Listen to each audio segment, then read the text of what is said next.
दोस्तों, आज की सबसे पहली और बड़ी खबर।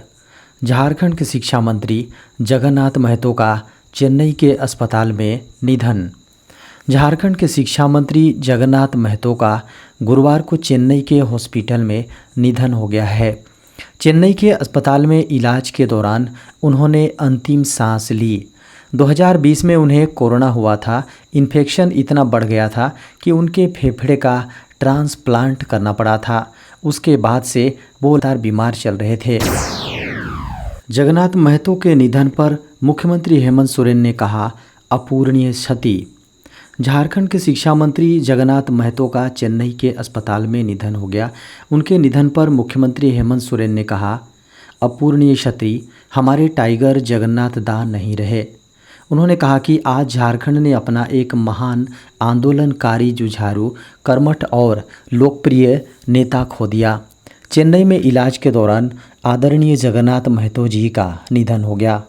उन्होंने कहा, परमात्मा दिवंगत आत्मा को शांति प्रदान कर शोकाकुल परिवार को दुख की यह विकट घड़ी सहन करने की शक्ति दे। शिक्षा मंत्री जगन्नाथ महतो के निधन पर पूर्व मुख्यमंत्री बाबूलाल मरांडी ने कहा, अत्यंत दुखदायी। झारखंड सरकार के मंत्री श्री जगन्नाथ महतो जी के चेन्नई के अस्पताल में निधन की खबर से झारखंड के पूर्व मुख्यमंत्री बाबूलाल मरांडी ने कहा है कि झारखंड सरकार के मंत्री श्री जगन्नाथ महतो जी के चेन्नई के अस्पताल में निधन की बेहद दुखद सूचना मिली है। उन्होंने कहा, लंबे समय से बीमारी को हराते हुए योद्धा की भांति डटे रहने वाले जगन्नाथ जी का चले जाना पूरे झारखंड के लिए अत्यंत दुखदायी है। उन्होंने कहा कि राजनीतिक भिन्नताओं के बावजूद व्यक्तिगत रूप से उनकी जीवटता का मैं सदैव प्रशंसक रहा हूँ। ईश्वर उन्हें अपने श्री चरणों में स्थान दे।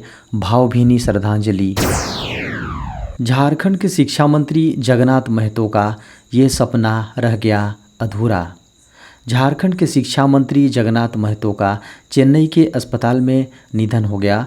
झारखंड में शोक की लहर है। जगन्नाथ महतो एक भारतीय राजनीतिक और वर्तमान में झारखंड सरकार के शिक्षा मंत्री थे।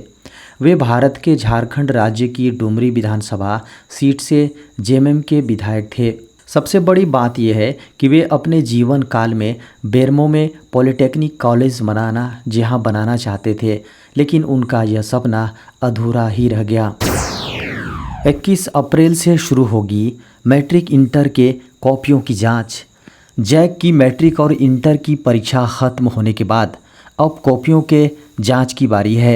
इसके लिए झारखंड एकेडमिक काउंसिल ने 21 अप्रैल से पूरे झारखंड के 67 केंद्रों पर कॉपियों के मूल्यांकन की तैयारी की है, ताकि समय पर एग्ज़ाम का रिजल्ट जारी किया जा सके।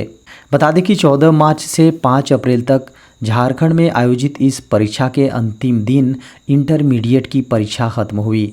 परीक्षा समाप्त होने के बाद परीक्षार्थियों में बेहद खुशी नजर आई। जैक बोर्ड ने कॉपियों के मूल्यांकन के लिए पूरे झारखंड में 67 मूल्यांकन केंद्र बनाए हैं, जहां 21 अप्रैल से कॉपियों की मूल्यांकन शुरू होगी।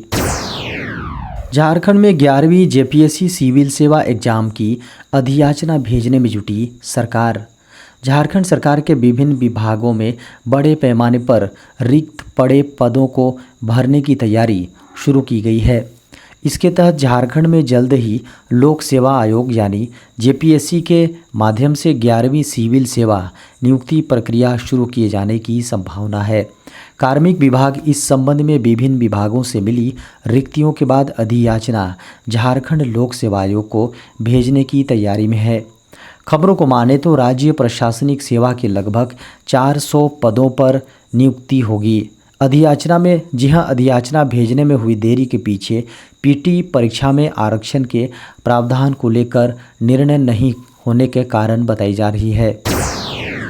झारखंड में ओबीसी आरक्षण के साथ होंगे नगर निकाय चुनाव।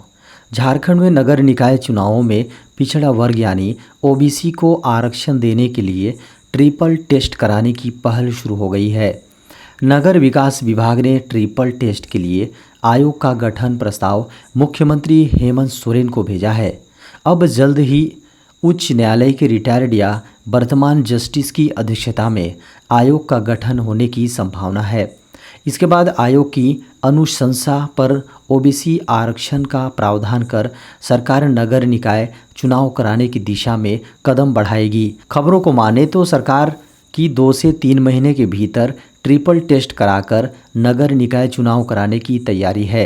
ऐसे में झारखंड में सितंबर-अक्टूबर में चुनाव होने की संभावना है। वोटर आईडी कार्ड को आधार से लिंक करने की प्रक्रिया हो गई शुरू। मतदाता पहचान पत्र को आधार कार्ड से लिंक किए जाने की चर्चा है। कहा जा रहा है कि इससे एक ही व्यक्ति का नाम एक से अधिक जगह मतदाता सूची में होने के मामलों पर लगाम लग सकेगी। ये मुद्दा संसद में भी उठा था।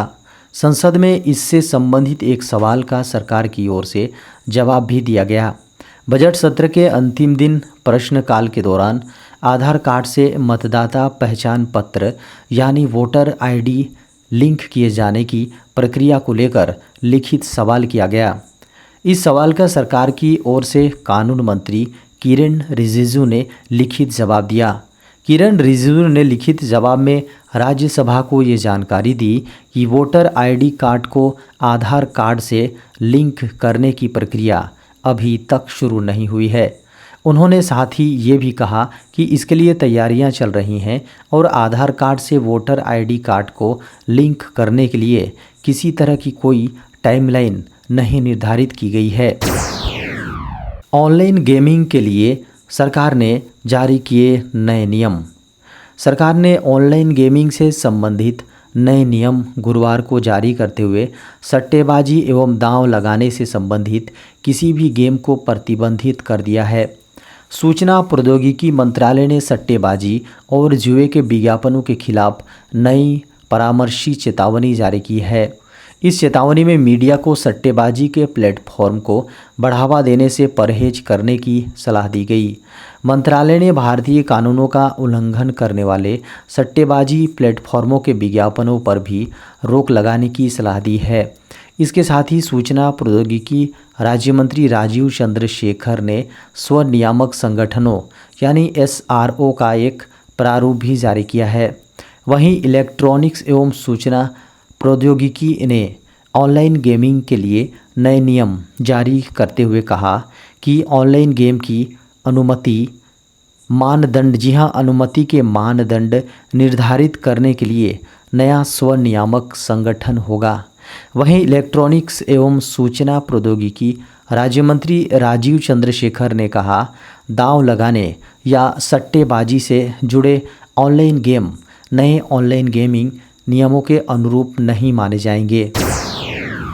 देश में एक बार फिर बढ़े कोरोना का खतरा।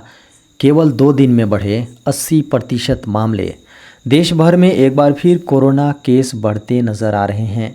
बता दें कि बढ़ते मामलों केस अब भारत सरकार के लिए चिंता बनते नज़र आ रहे हैं। भारत में कोरोना के मामलों में अचानक आई तेज़ी ने लोगों को एक बार फिर डराना शुरू कर दिया है। इतना ही नहीं, बता दें कि कोरोना संक्रमण के मामलों के साथ अब कोरोना के कारण से हो रही मौतों की संख्या भी बढ़ने लगी है। खबरों को माने तो स्वास्थ्य मंत्रालय की ओर से गुरुवार को जारी ताज़ा आंकड़ों ने सभी के माथे पर चिंता की लकीरें खींच दी हैं। सरकारी आंकड़ों के मुताबिक कहा जा रहा है कि पिछले 24 घंटे के दौरान संक्रमण के 5,335 नए मामले रिकॉर्ड किए गए हैं। ये आंकड़े पिछले 6 महीने में सबसे ज़्यादा हैं। केंद्रीय स्वास्थ्य मंत्रालय की ओर से एक दिन पहले यानी बुधवार को जारी आंकड़ों के अनुसार देश भर में 4,435 नए मामले दर्ज किए गए। इससे 15 लोगों की मौत हो गई थी। वहीं इससे पहले मंगलवार को 3,038 कोरोना के मामले दर्ज किए गए थे और 9 की मौत हुई थी। कोरोना के बढ़ते मामलों के बीच सुप्रीम कोर्ट का बड़ा फैसला। CGI ने वकीलों को दी छूट। देश में कोरोना के मामले एक बार फिर तेज़ी से बढ़ने लगे हैं। इस बीच सुप्रीम कोर्ट ने चीफ जस्टिस कोर्ट के चीफ जस्टिस ने वकीलों को बड़ी राहत दी है। चीफ जस्टिस DY चंद्रचूड़ ने कोरोना के बढ़ते मामलों को देखते हुए वकीलों को वर्चुअली कोर्ट में पेश होने की इजाज़त दे दी है। सीजेआई ने कहा, अखबारों की रिपोर्ट बताती हैं कि कोरोना के मामले बढ़ रहे हैं। ऐसे में अगर वकील वर्चुअली कोर्ट में पेश होना चाहते हैं तो ऐसा कर सकते हैं। ये हाइब्रिड मोड में भी काम कर सकते हैं। आंकड़ों के अनुसार पिछले 24 घंटे में देश में रिकॉर्ड 4,435 लोग संक्रमित हुए हैं। यह पिछले 163 दिनों में सबसे ज़्यादा है। इसके साथ ही देश में सक्रिय मामलों की संख्या 23,091 हो गई हैं। सक्रिय मामले में वे मरीज हैं जिनका अभी भी इलाज चल रहा है।